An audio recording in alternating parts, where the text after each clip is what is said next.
Hello, it's Peter Mead, and welcome to SEO Surgery APAC. This is the second episode. It's really exciting to be hosting these webinars for the SEO community in Australia, Asia and Pacific. And today we've got three terrific guests. Before we go into the website reviews, I just wanted to quickly do a bit of a plug for the Australian Search Awards on October 23rd at Sydney Opera House. It's a very prestigious award and we're very much looking forward to it. So to find out more, go to semrushawards.com. And while we're getting organised, I'll go through and as more people are joining the webinar, I will just introduce each of our guests today. So we're very honoured and privileged to be joined by Jono Alderson, and Jono is well respected. He's a digital strategist, marketing technologist, full stack developer, passionate about technical SEO. There's a bunch of things I could say. I've seen Jono speak. I've been at conferences with him. I've learnt so much from Jono. So over to you, Jono. What's hot in SEO for you right now?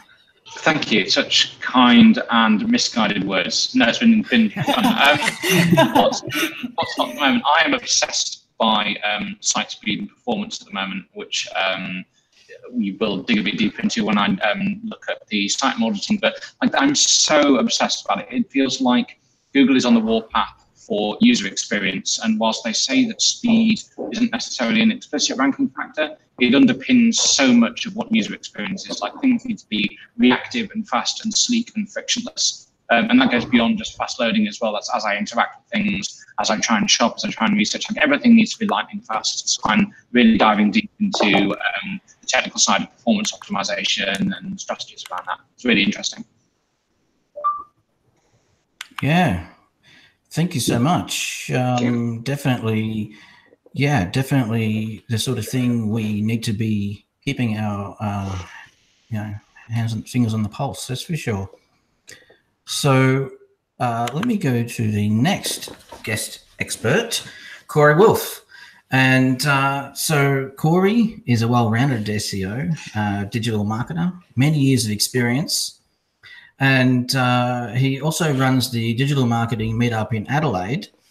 And so Cory, what's hot for you in SEO right now? Hey Pete, how you going? Thanks for having me on. Welcome. Hot right now. Well, look, hot for me really is a good quality content strategy. I'm not sure if it's hot right now, but I feel like it's always hot.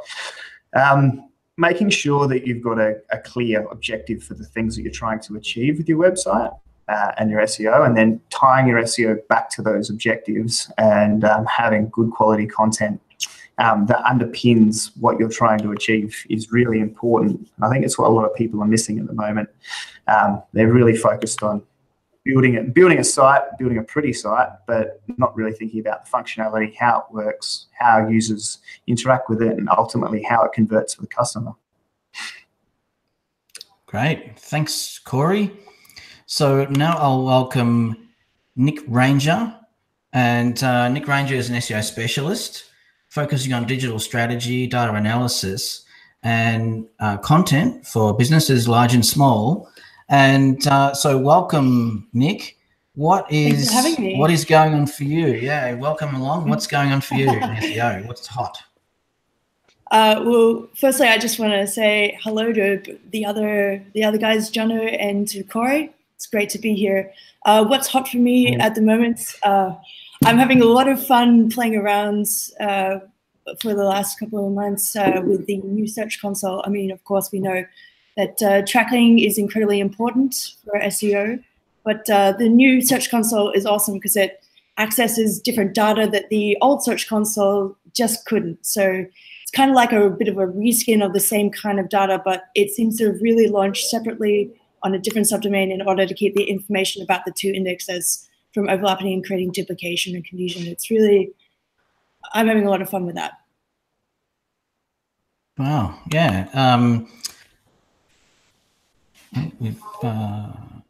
I think that yeah, I'm on the same page with that. Actually, some of the recent updates to Search Console I quite enjoy.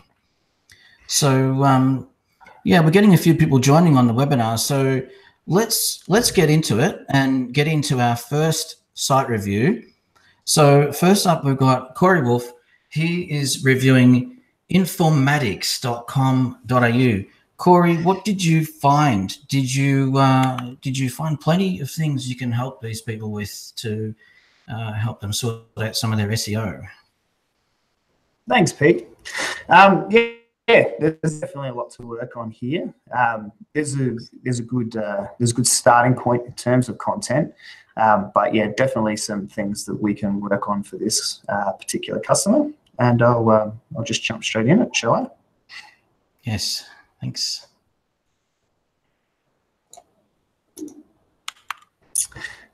So yeah, the website here, or I'm going to call them a customer, works in my head, is Informatics, and they're also a digital and social marketing agency who have quite a varied offering here. I don't actually think I've ever seen a more varied offering from a digital consultancy. One of the interesting things that they offer is CRM integration with Zoho, as well as telemarketing and live chat. You can see they've really covered a lot of their bases. It's a nice looking website. They're running on WordPress. And look, that's where our first issue sort of comes from. The site speed is really an area of improvement for these guys. So they've really fallen down on getting a speed that Google would appreciate. So the speed score, which I thought I had up but didn't, doesn't matter.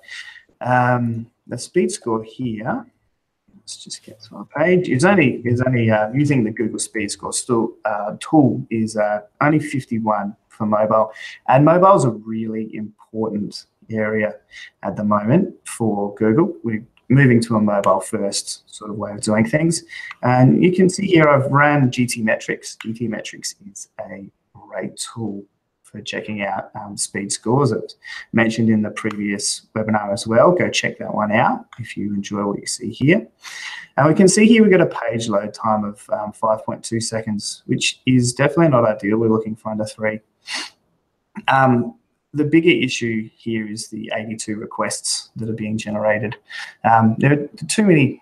There's too much with this website that's running in the background, and we see this a lot with WordPress websites where you've set it up and you've put a plugin on to solve a problem, and then you put another plugin on, and but before you know it, there's just far too much guff going on here.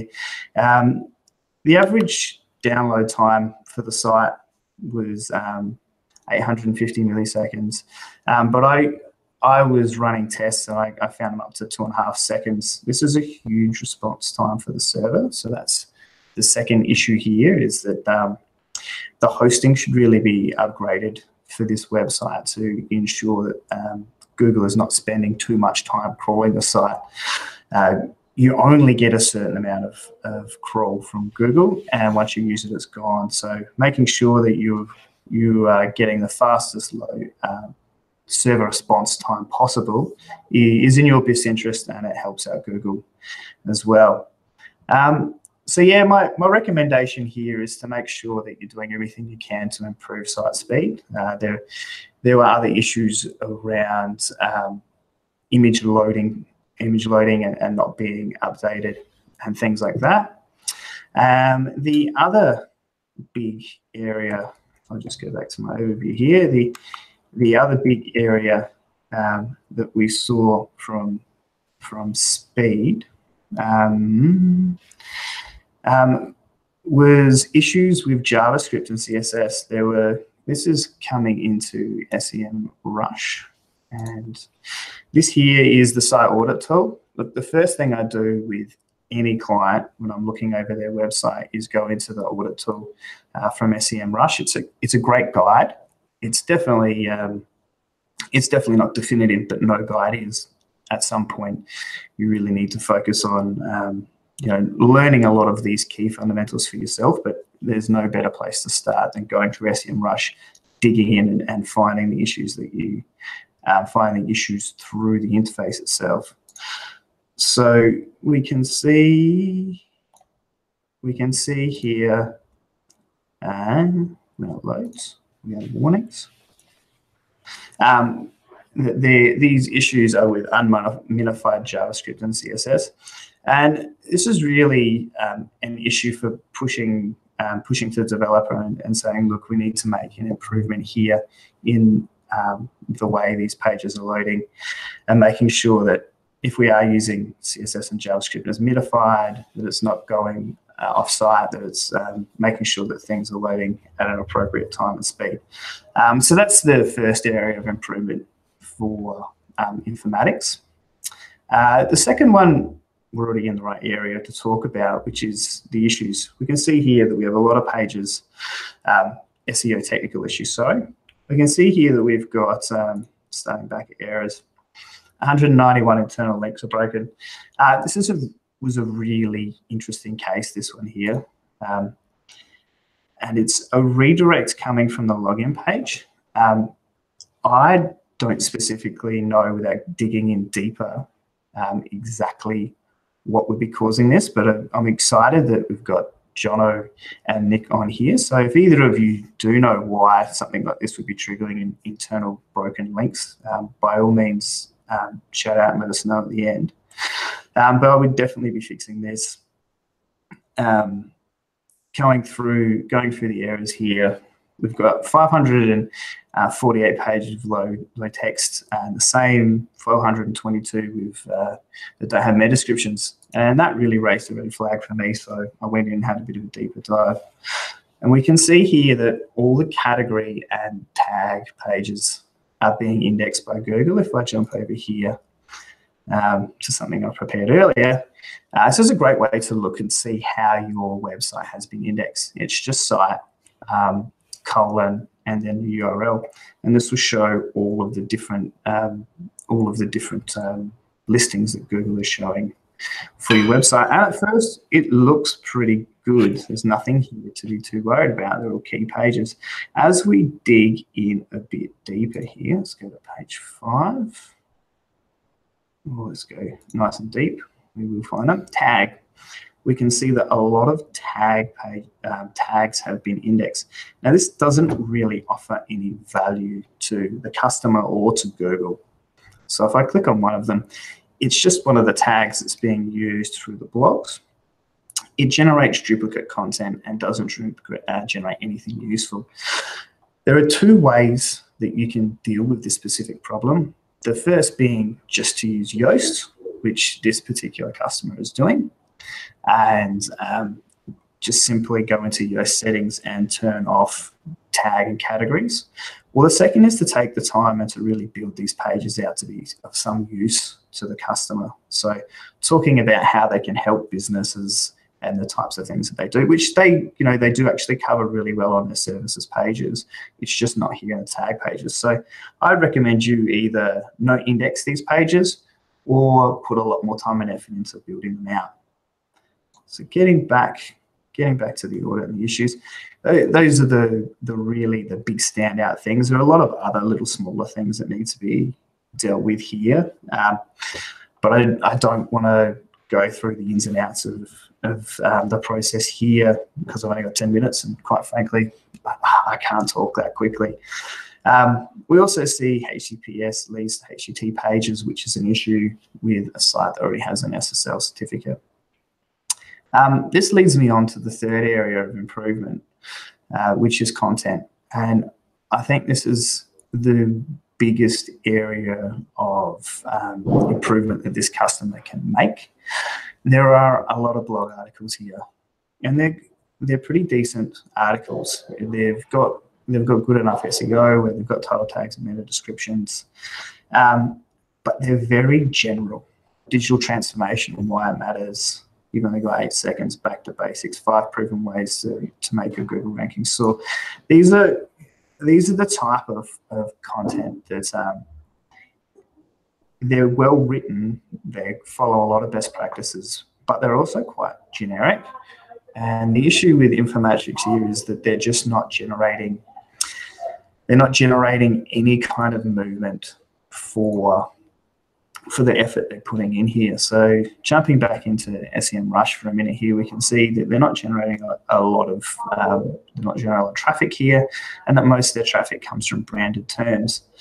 And I believe the issue is that they're just trying to go up against the big guys.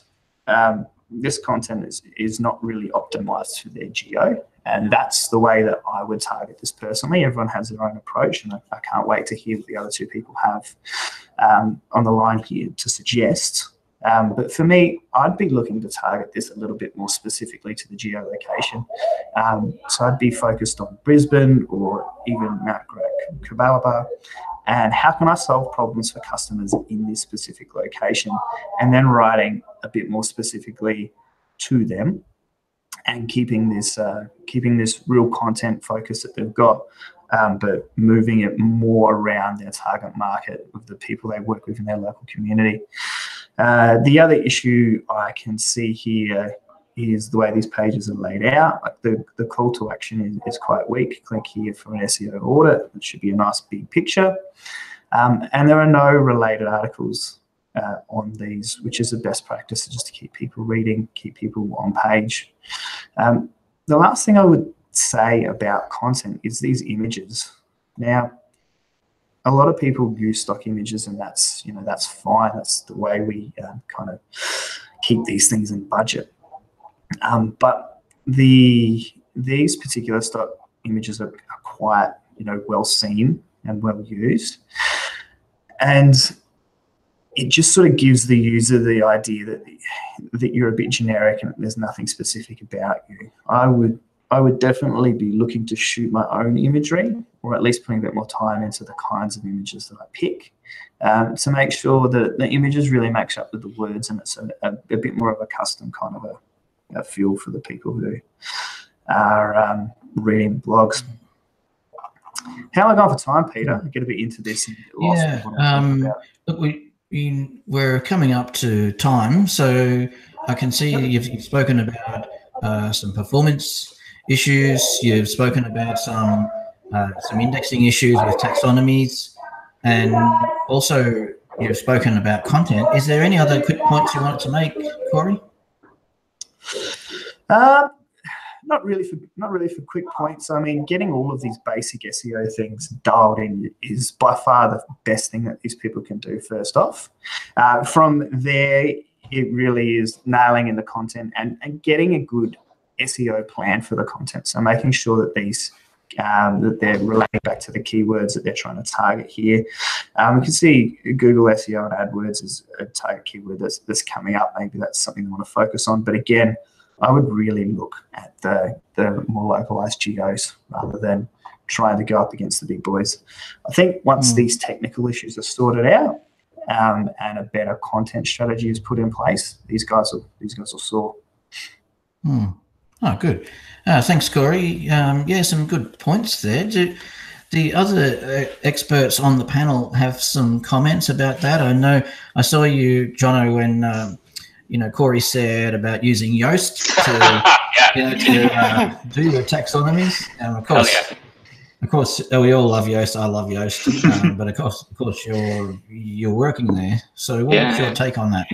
I did notice that they're running Yoast 8.0, and we're on 8.2 now, so they should definitely get that updated. But yeah, like you were spot on, Cory. Either no index those because they're not adding a lot of value, or better yet, like make them a strategic asset, make them really useful. If they're going to try and have an opinion on all these different areas, maybe pick fewer and make them better and overinvest. It definitely felt like, exactly as you said, they're trying to have content on everything and about everything, and it's generic, it's underwhelming. I did notice that all of the authors on those posts are admin, which just screams, this is a generic process, these are generic articles. And like, it doesn't matter what the name of the author is, but if you put a human on it with a name and a face, then suddenly they start writing about things which have an opinion and which people might agree with or disagree, that might resonate. And you change the flavor of the content and you start to build a brand. So it definitely feels like there's a gap there.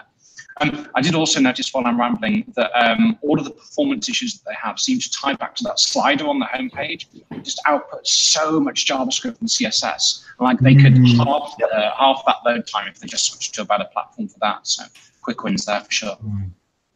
Yeah. And just to kind of follow on. Yeah, just to follow on again with the admin author there in July. It was kind of indicated that if you have like different authors, Google looks into who they are a little bit more and to sort of see if they're trustworthy, and that can really impact a site because it's kind of like another one of those factors that sort of adds a little bit more trust and authority to those pages. So just to sort of follow in a little bit more on that. I also think in terms of the content, whenever you see something broad in a very competitive market, you're just shooting yourself in the foot there. They've got 170 ranked keywords, and just sort of looking at who their competitors are mapped out to. I mean, it's very, very mismatched. So I think localizing that content a lot more and making it a lot more specific to what they do, I think will really help them in the long run. Yeah, right. Good comments. So I just got a couple of questions, and I thought we'll just quickly answer them, then we'll keep moving and have more questions at the end. But just quickly, there was a question here about what's the recommendation for the maximum number of plugins on a WordPress website?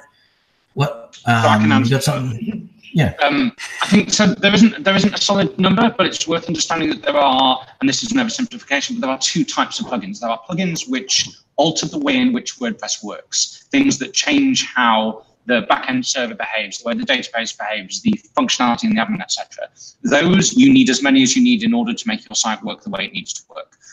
The other type of plugins are things which add bells and whistles and features to the theme and to the front end, things which add sliders and lazy loading images and those sorts of things. Those you want as few as you possibly can, because if they are components of your theme and things which you rely on to show the front end to the end user, those you should be working into your front end. And when you remove all that cruft and unnecessary overhead, you can make it much sleeker, you can make it much more integrated. So definitely, if you're going to audit what you've got, divide them into those two types and then try and remove as much front end stuff as you can. Yeah. And of course, a lot of those plugins will sort of just kind of stack the script on top of each other, and then that will just kind of just really impact your page loading speed. So just kind of turning off ones that you don't really feel like you really need, and just doing a bit of a constant audit on that. Yeah, if I can add here really simply. Go ahead. Go ahead, Cory. If I can add really simply, my rule of plugins is as few as you can get away with. That's just the rule for me. It's just the bare minimum. Yeah, this is one more question, which is a bit iffy here. I mean, it's just saying we want to get a clean website and bring it to 100% on SEMrush site audit. I mean, it's a very subjective question, right? I mean, how do you get 100%? What does 100% even mean on an SEMrush audit? But it's just saying here is the question is it better to use a CMS or any thoughts about that? I mean, what does 100% mean on an audit anyway? I have some thoughts around that. I feel like it doesn't necessarily matter about your CSS. Arguably, if you're using like web builders like Wix and Shopify, there are things that may have limitations with particularly around site speed. But there's still some very, very creative workarounds. But if you're not really willing to invest in that, I feel like, I don't know, I'm an advocate of WordPress. So in a very general sense, it kind of, to quote Jason Munn, it kind of really doesn't a bad SEO blames his tools and not actually. I'm paraphrasing this all wrong, but all I'm trying to say is that it's not really that dependent on CMS. But well, in terms of like, in terms of like getting 100% on Semrush, I feel like Semrush is a kind of like it gives you really good hints to maybe like some greater issues that are happening with the site. So it's a good indication, but it isn't like an exact measure. I mean, like everyone else has said, it's sorry, what Cory was saying, that it's not really definitive. Yeah. Well, let's keep going with the next audit, and we'll try and get some more questions later. So the next audit here is Nik Ranger will be doing it. It's awesome. Randstad.com.sg. So it's a Singapore website. And what did you find, Nik? What did you? How'd you go with this one? Oh, okay. I will just put on the screen share.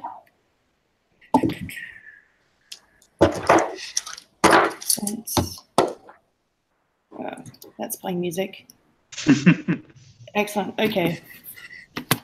Excellent. A little bit of Benjamin Clementine. Anyway, yes. So looking at randstad.com.sg. Yeah. So I guess like let's just jump into it. Maybe just for a full bit of context, to me, what a full SEO audit would contain, kind of like I've looked at like sites versus competitors. I look at on-page SEO and off-page SEO. But for the purpose of this, we have like 10 minutes, so I'll try and be quite brief. So let's jump into it. Yeah, so just some bullet point information about Randstad. They're a recruitment company in Singapore, recruiting for businesses to find skilled employees, and they liaise with job seekers to find them roles which they'd be suitable for. Find that they're a good B2C and B2B kind of lead generation. Their target audience is primarily job seekers, managers, and I guess some like HR staff looking to outsource or get expertise to fill roles for a large range of industries. But I couldn't really find what CMS their site was built with, so I'm kind of just assuming that it's custom built. If anyone else knows, that'd be awesome. But yeah, so looking at Randstad's current stats, and as I was saying before, Semrush is great for being able to show us this data. But if you can figure this out with analytics, you can figure all this stuff with analytics in Search Console. Having a look at their overall traffic and their keyword profile, the site looks pretty good. Their organic traffic is growing relatively linearly, save for a few dips here and there, but all in all, like it's progressing quite nicely. They're not running any Google ad campaigns. Their home and category pages rank well for some really competitive keywords that both branded and non-branded, which I think is really awesome, because I thought they were doing this part quite well. Ranking well for like non-branded searches, so people actively looking for like recruitment services and jobs. Like it's generally speaking, when you're searching for the brand you're already familiar with, you're kind of like broadening your lead potential. All right. Yeah. Well, that's all good and dandy, but context is absolutely everything. So I wanted to have a look at where Randstad stood, like in terms of like their competitors. So the thing that Semrush does extremely well, in my opinion, is they show incredibly useful data about their site's competitors. So we can see from a search perspective, their top competitors are Hayes, Michael Page, Robert Walters, and generally speaking, and sort of going back to the other website, if this doesn't match where the client's thoughts of who their competitors are, or it looks wrong, often that's a sign that the keywords they rank for doesn't really match or aren't as many as the competitors they have in their particular industry. So yeah. So just delving a little bit deeper into that, we can see how many keywords that they rank for in terms of their competitors for traffic growth, the cost of that traffic, branded and non-branded. So the insight we can sort of glean from this is that Randstad is doing quite well in comparison to their competitors. They take up considerable amount of the real estate in the SERP for their keywords, but where they really, really win is they absolutely dominate in the field of organic traffic.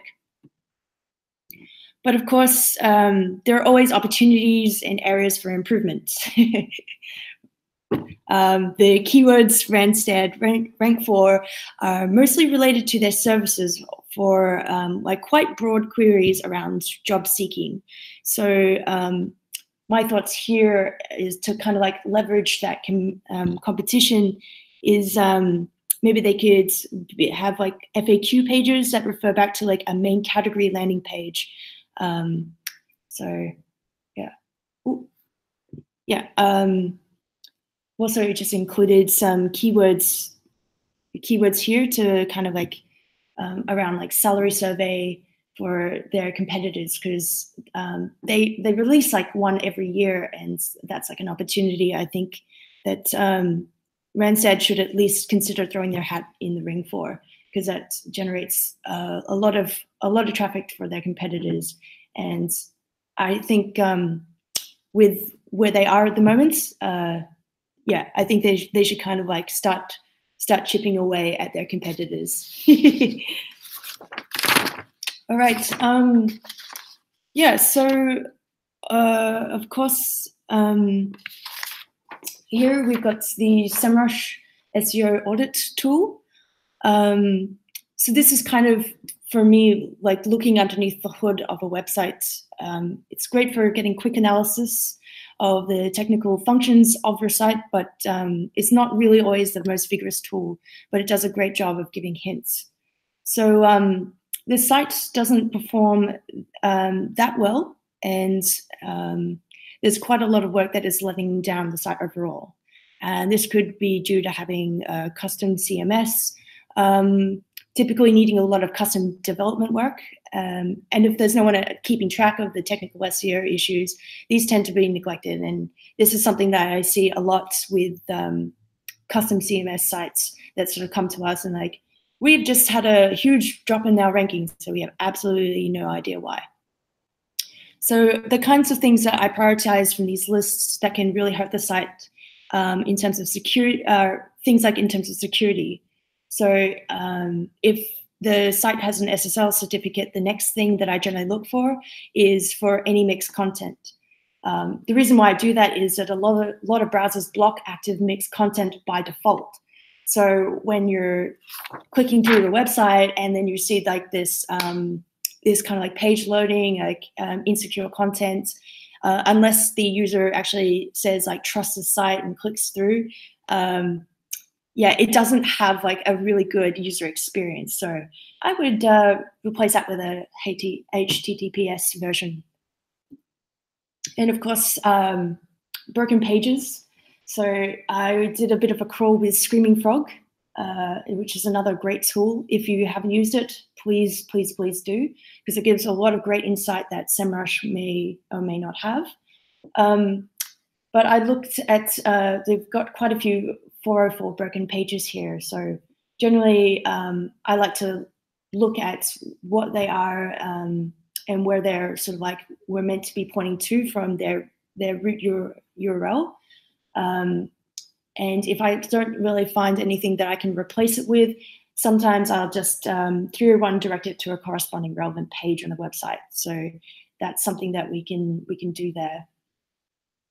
In terms of site speed, it didn't really stack up all that well. And as you can see here, using another website's GT metrics, which is awesome at being able to show by the script in like a really nice waterfall. If you can see that there, the waterfall, it will be able to show you where it's really, really letting down. But on that kind of first page, to be able to enable the gzip compression, leverage browser caching, defer parsing of JavaScript, all those things that I've got there are kind of like quick wins. So if you can look at optimizing that and replacing that code, then you're going to be able to really see a lot of great improvements in the longer term.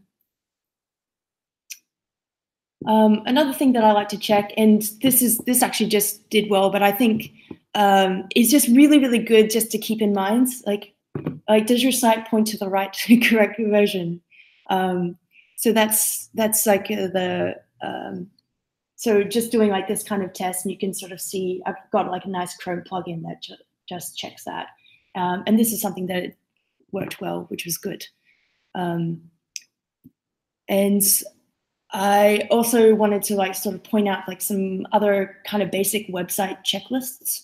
So the things that we didn't see, like with the Google AdWords, they didn't have any of that. They didn't have any thank you pages. So there could be maybe with goal conversion, like goal set up in analytics, they might not have like that landing page to sort of measure whether that's sort of the click-through, the customer journey through those clicks. So I thought that might be something that hasn't been set up. And of course, the site speed, as we saw earlier, really needs a lot of work. Yeah. Thanks, Nik. Lots of good points there. Again, site performance, site speed is another big issue. URLs, there's some pretty common issues that we see. Yeah, I think we all see these kinds of things with URLs. And the other panel experts want to make any comments on this? Yeah, definitely. So bizarrely, a lot of what they've done looks really sophisticated. Like there's some really clever stuff going on the site. For example, remove jobs return a 410 HTTP status, which is like a 404, but it means permanently removed, which is quite advanced. But that's really clever. It's really good practice. They're doing some really smart stuff with their analytics. They've got like a really sophisticated data layer solution set up. So they're grabbing bits of the page and attributes of the job and passing that to their analytics systems. It's really advanced. But they're running HTTP 1.1. which if they've moved to HTTPS, which they have, they should definitely be on HTTP 2. And it's like one line of code for a developer to enable that at a server level. And instantly, everything just becomes faster. Like if you look at the way the site loads and you use these tools, every image that page loads, every piece of JavaScript is creating a new server connection, and it's adding seconds and seconds and seconds onto the time it takes to download these things. Like the easiest thing in the world they could do, they've not. And then yet everything else looks quite advanced and very strange. Definitely turn that on. Yeah, HTTP S, I guess these days. Also get a Cloudflare and move to HTTP 2. It's definitely a thing. So, Cory, did you have any quick comments on that as well? Yeah, but you stole that from me, Pete. So I'm done. Yeah, we took the words out of your mouth. We're sort of going quickly through time, so maybe I'll just keep going on. But there was one question which I thought, there's actually a lot of questions coming. We can't answer them all, but there is one here which I thought might be a good one for people where Manfred said, should we be focusing on long-tail keywords for a start or short-tail keywords instead? When I'm assuming when he's talking about at the beginning of trying to get some SEO happening. Any comments on that one? Do you want to go, Cory, seeing as your slot got stolen? You're quite a gentleman. You're quite a gentleman. Always long tail. So we're looking to get wins in the beginning above everything else. Once you fast get those wins, you're going to feel a lot better about everything. And long tail is just an easier thing to target because you've got a lower search volume and therefore a lower amount of competition. So most definitely long tail is my tip there. Yeah. Well, let's keep going. So there's lots more questions. Hopefully we'll get to some more at the end. But I just wanted to move on to the next site audit, the third one. So Jono has been given the job of auditing and checking the batteryspecialists.com.au. And when I had a look at it, it looked like lots of URLs. So what have you found, Jono? Was it, was there lots of things that can be improved? Let's see if I can share my screen. 1, 2, 3. Right, you'll have to tell me off if I'm running out of time. I've got my phone open in front of me with the timer on, so hopefully it'll be all right. So, can everyone hear me? Can everyone see the screen? Yes. Excellent. So let's look at the battery specialist. This is an exciting website, isn't it? So these guys do everything batteries, power devices, car batteries, AA batteries, batteries for remote controls, batteries for stair lifts, batteries for everything. And it looks like this. So I've approached this because I've only got 10 minutes. This isn't comprehensive. I've essentially plodded around the website and looked for obvious issues and opportunities. It's not in depth, it's not thorough, it's not even particularly systematic, but I had fun just looking around it. And the first thing that became apparent is that on the homepage, this monstrosity is just one enormous image. This is a huge JPEG file. And the reason that's interesting is the two things. One is that consumes most of the space, of the visible space above the fold on the page, which if you're a user or a search engine coming to browse the site and understand what it's all about, the fact that all of the visible space is taken up by one big image that contains content that isn't easily readable by search engines because it's bits of a JPEG is a pretty big deal and a bit of an issue. But it gets worse because you sit and wait and watch that. Actually, this is a number of enormous images. There are 2 or 3 huge images here, which if I skip back and forth, you can see are actually the same apart from the color.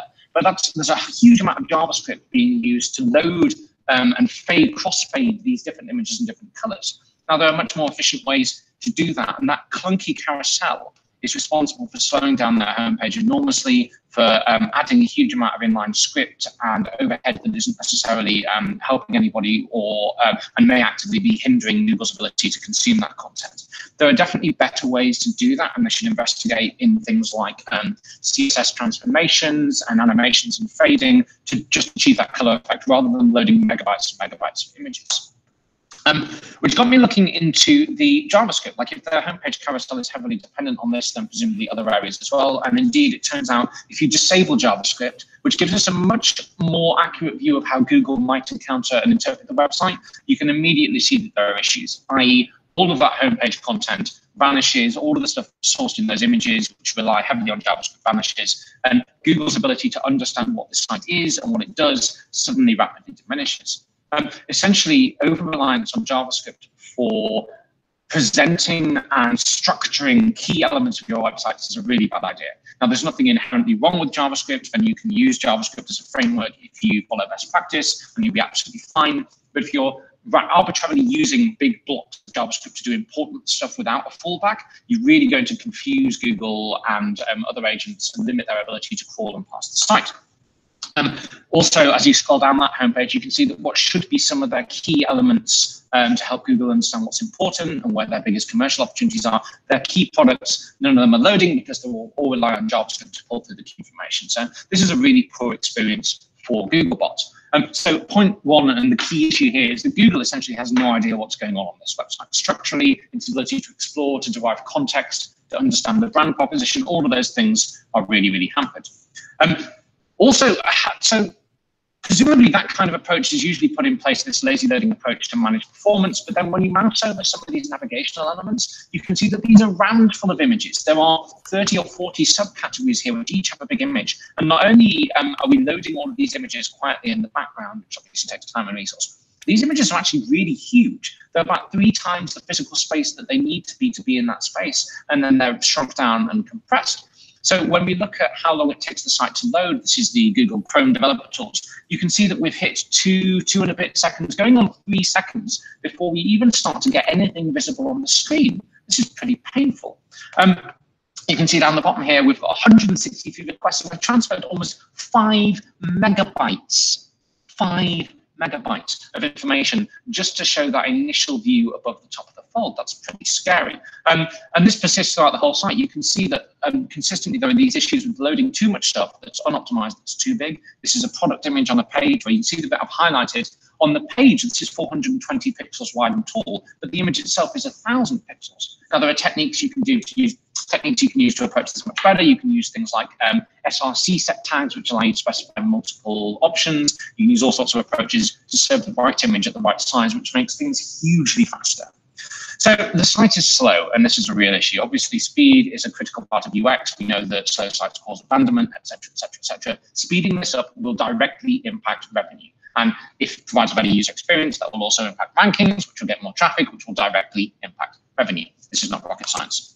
For reference, this is what good looks like. Quick plug for Yoast.com, where I've spent the last 6 months or so getting this much faster. This makes 26 requests and finishes in just over half a second. This is achievable. This isn't rocket science or magic, just following best practice and loading fewer, smaller things and making it all much more efficient. Related, I note that of all the myriad of JavaScript and CSS files they load, this is the coverage report in Google Chrome console. You can see the red bars represent the portion of those assets that they're not using on that page. So they're loading megabytes and megabytes of JavaScript and images and CSS, and in most cases, at best, they're only using 50% of those scripts. They really need to refactor all of that, split it out, and only load what's needed for any given page. This is very, very wasteful and very, very slow.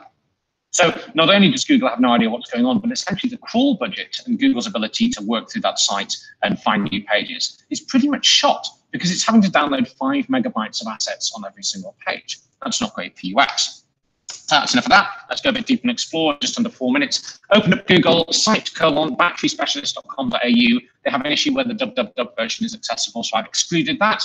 And everything looks pretty reasonable, but exactly the same as earlier. When we dig a bit deeper, we start to see some interesting things. Why is the title of this page Write Your Own Review, and why does the URL look broken? There are lots of these, and when you open them up, you can see the issue is this is a product page that has no content at all. It has a missing title, so Google's tried to invent and work out what's going on, which is why it says Write Your Own Review. It's the only content on the page. But there are many, many products like this where it just looks like they've not had any love or attention, they've been a bit abandoned. The challenge here is that every single page on your site counts. You can't have 10 great pages and 100 bad ones and expect to do well. The overall user experience and quality of the site and the brand and Google's understanding of that will impact you overall at a brand level. So whilst they might have 100 products out there, however big their catalog is, that are their key focus and their really important ones, having all of these dead ends and empty pages is going to be hurting Google's perception of them overall. They need to sort that out. And there are loads of these. So this is one of the most popular products. This is the Nava Taurus Classic Chrome Bull app.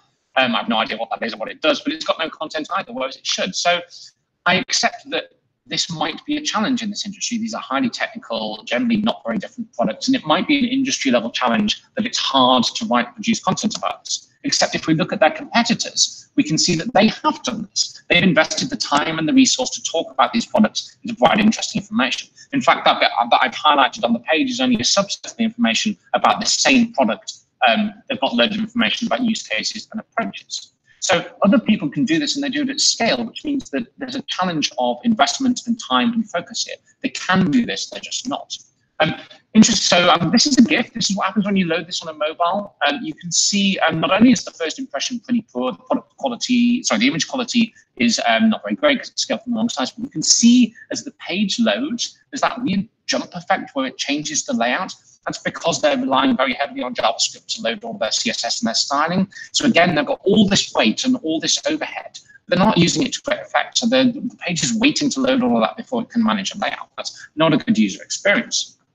The question is, why should Google rank these product pages? And I don't think that's a good idea. They're not of great quality. They don't have great media or assets. They don't have any content or descriptions or information. And comparatively, they're not as good as competitors. What they are is marginally cheaper than the next guy. Like all of these products are consistently about $1 and a bit cheaper than their competitors, which might be enough to get a bit of links and attention, but it's certainly enough to win. It's certainly not a sustainable SEO strategy because any minute now that happens and they undercut and they eat markets. You can't win on just being slightly cheaper instead of having a brand. So not only do we have all of these issues, there's essentially no reason for Google to rank any of these pages. There are some easy wins. I'll go through in 40 seconds or less. let's play spot the difference.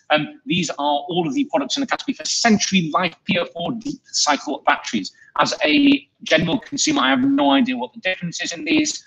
They do have some really extensive descriptions, which is great, except when you run them through Copyscape, you can see that they're all stolen and or copied and or shared with other retailers, so that's not particularly valuable. And even their category pages will have the same issue. All of this is shared content, missing images. I think the challenge is that writing differentiated copy for these is going to be very, very difficult. It's going to require serious investment of resource and creativity. The challenge is that for search engines, all of these pages should be consolidated. There should be one page for these. Shut up, phone beeping, saying I'm out of time. I've got 30 seconds left.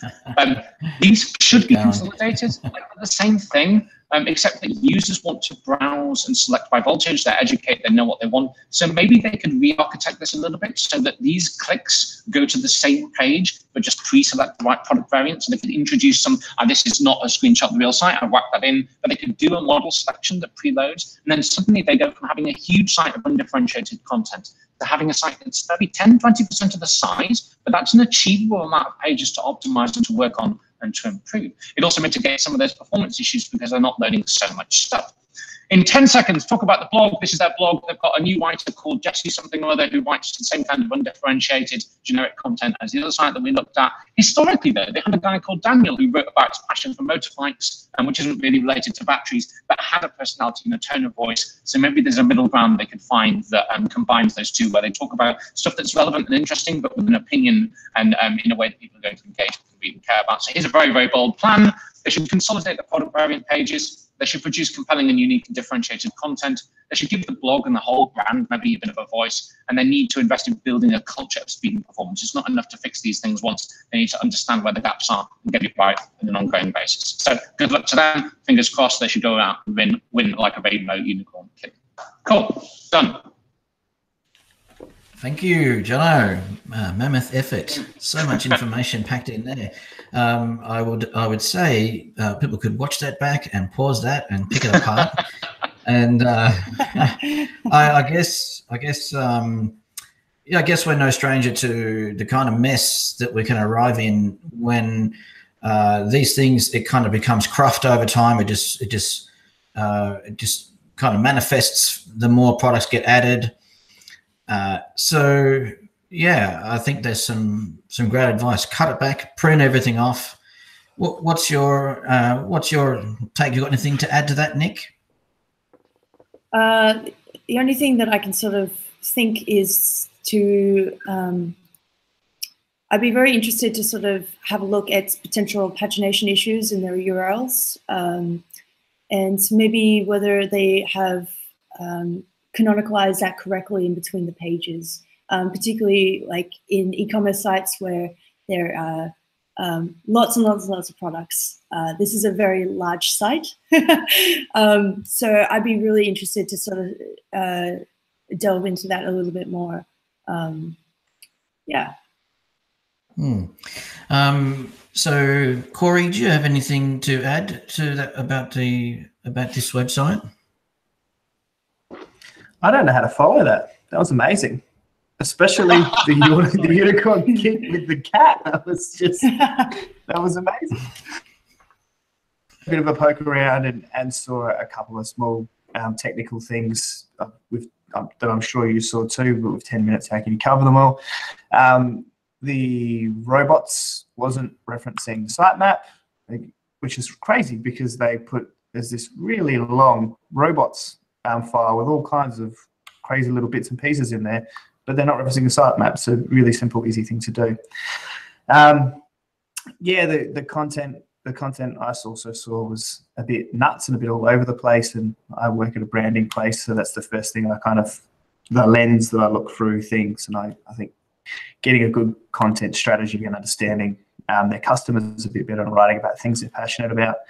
Although batteries might not sound that interesting, I'm a massive nerd.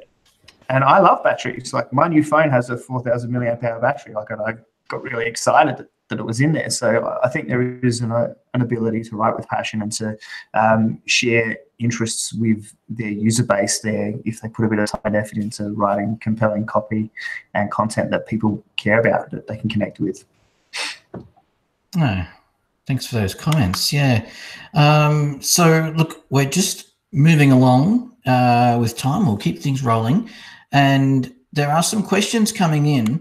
I don't think we're going to have time to answer them all, but maybe I'll just pick one out here, which is a nice broad topic, which we often get related to SEO. And the question here is, can I say the content building is more important than backlink building? There's a big cliche question I'm sure we all get asked. Yeah, so should we be focusing on building content or going out and building backlinks? So, yeah, what do you think? What's your take on that, Jono? Just build heaps of backlinks, buy some links, and just get a whole bunch of links and start ranking, or what? I'm really skeptical about links. I'm very vocal about not being a links guy. But also, I think a lot of time and money that's invested in producing content is also wasted. I think that the difficult answer is that you need to build a brand. And that involves having an opinion and a personality and telling a story and standing for something and having stuff that people are interested about. And when you do that through the medium of content, and then people link to it. Like, any time and effort you invest in trying to build links is not only artificial, but it's also time and resource that could have been spent investing in creating the kinds of things that would have earned you those links. And sure, there's got to be a process whereby you promote and market the things that you produce in order to get them found. But if you're focusing on building and getting links, or building and producing content, you've kind of missed the higher level point, which is to tell stories that earn attention in the form of links. Like, it's not an easy answer, but I think both miss the point. Yeah, that sounds very smart, very practical, and of course, you're talking about hard yards, like hard work, building your brand. So yeah, and that's how you compete. Like, otherwise, what differentiates people? If everyone can just go and buy some links, how does that work? Like, have a competitive advantage and a differentiating factor. Yeah, what do you think, Nik? Yeah, if I could sort of add to that, I'm also an advocate of having what I call evergreen content. So that's kind of more of like a content that's focused around like more of a roundup that is in the longer form, is really interactive. It's something that really adds value, that if anyone clicks onto it, they're like, oh, this is actually everything that I need to know about this topic. And I try and like encourage people to utilize that and to have great amplification kind of campaigns to direct people to that, more than a backlink strategy kind of focus.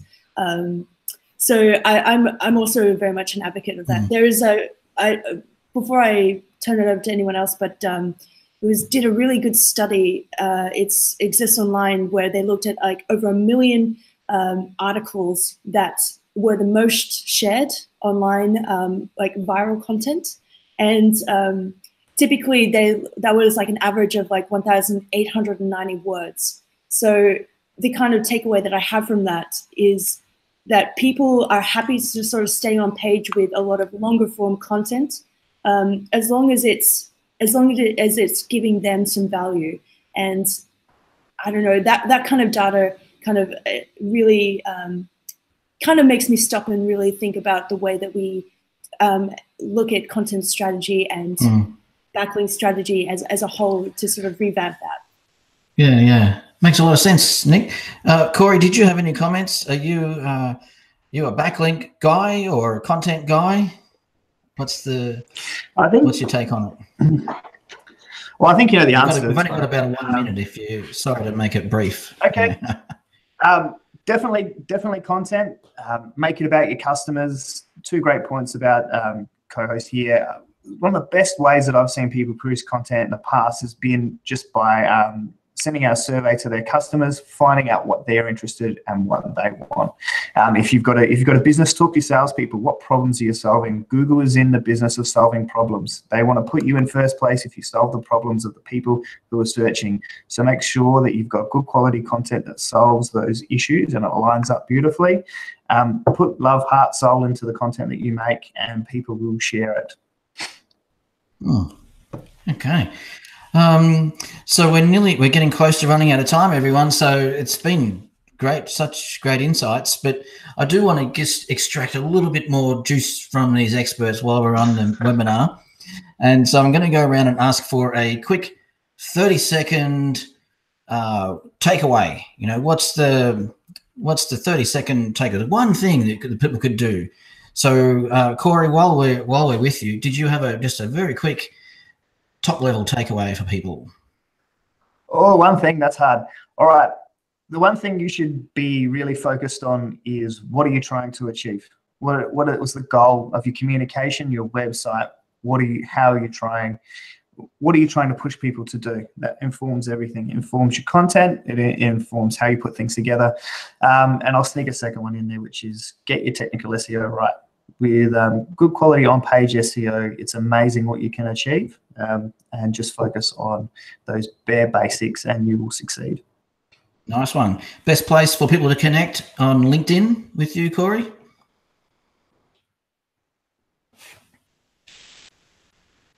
Also, check out my meetup if you're in Adelaide. It's a great place to. Oh, great. Okay.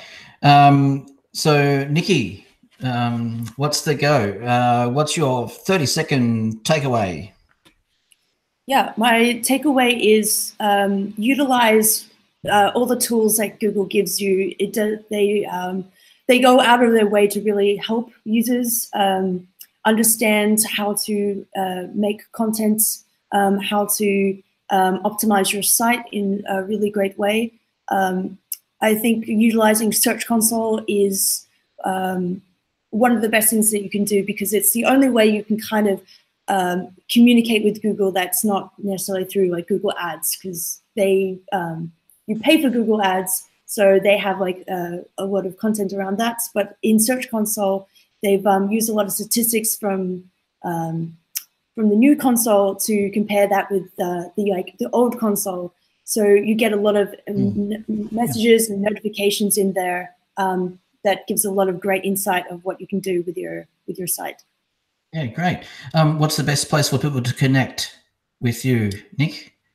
Yeah, you can find me on LinkedIn at Nik Ranger, or you can call Webfirm and speak to me direct. Right. Okay. Jono, do you have some fast takeaway some fast ones I can do fast. Yeah. Aim for perfect. Like, so many aspects of business train us to think about not aiming for perfect. And you hear it all the time, don't aim for perfect, what's good enough?